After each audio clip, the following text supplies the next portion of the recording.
黃點 channel。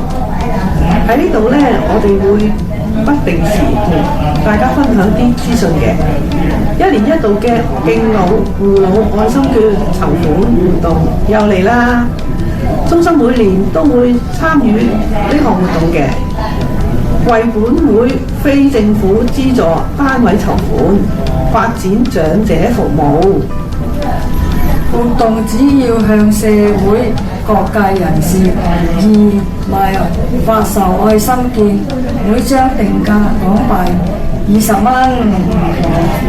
本年度咧，中心咧就要安排喺10月26號至到11月2號咧期間咧，就喺中心同埋其他地點，包括新蒲崗區啦，同埋鑽石山港鐵站內啦、黃大仙區內啦，以及西貢區設置呢個籌款街站，售賣呢個敬老護老愛心券嘅。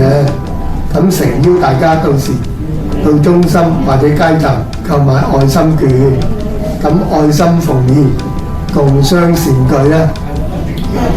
與此同時咧，中心都希望招募義工，一同為籌款出一份力。如果你可以成為街站義工嘅話，歡迎同中心職員聯絡。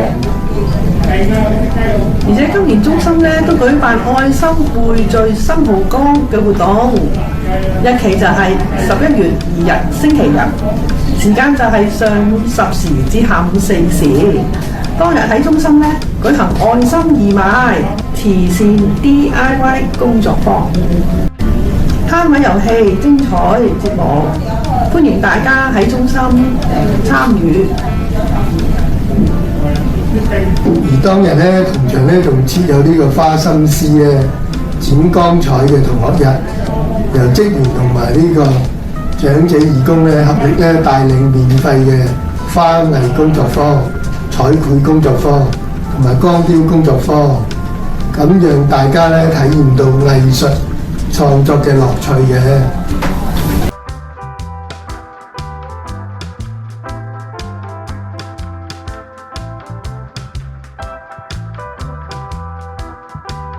最後咧，用呢個古仔咧嚟同大家分享。呢個古仔咧叫《真理的故事》。真理咧係一位15歲嘅少女，行路時咧總係耷低個頭，因為佢覺得自己咧唔係好靚。有一日咧，佢喺飾物店咧咪即係隻蝴蝶髮嘅，店員咧讚佢戴咗嗰隻髮嘅之後咧，真係好靚啊！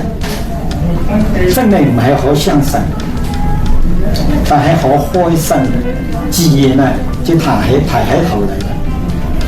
嗰日咧，凡是見到真理，每個朋友咧都讚佢。你抬起頭嚟咧，真係好靚嘅。真理喺度諗啊，一定係因為嗰隻蝴蝶髮嘅，於是咧佢真係周記。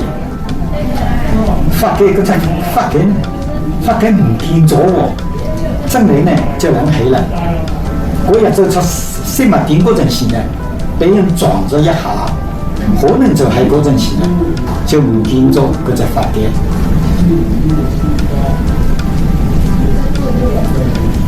原來咧自信咧就係一種美啊！你對人哋讚美，好可能令到佢重拾自信。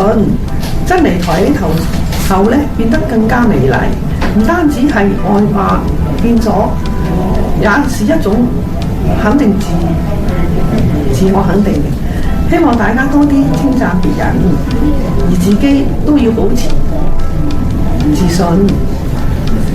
如果大家咧有唔同嘅諗法咧，有想知或者想聽嘅資訊咧，或者想點歌同其他人分享嘅話咧，歡迎留言俾我哋啊，或者打電話同中心職員講啦。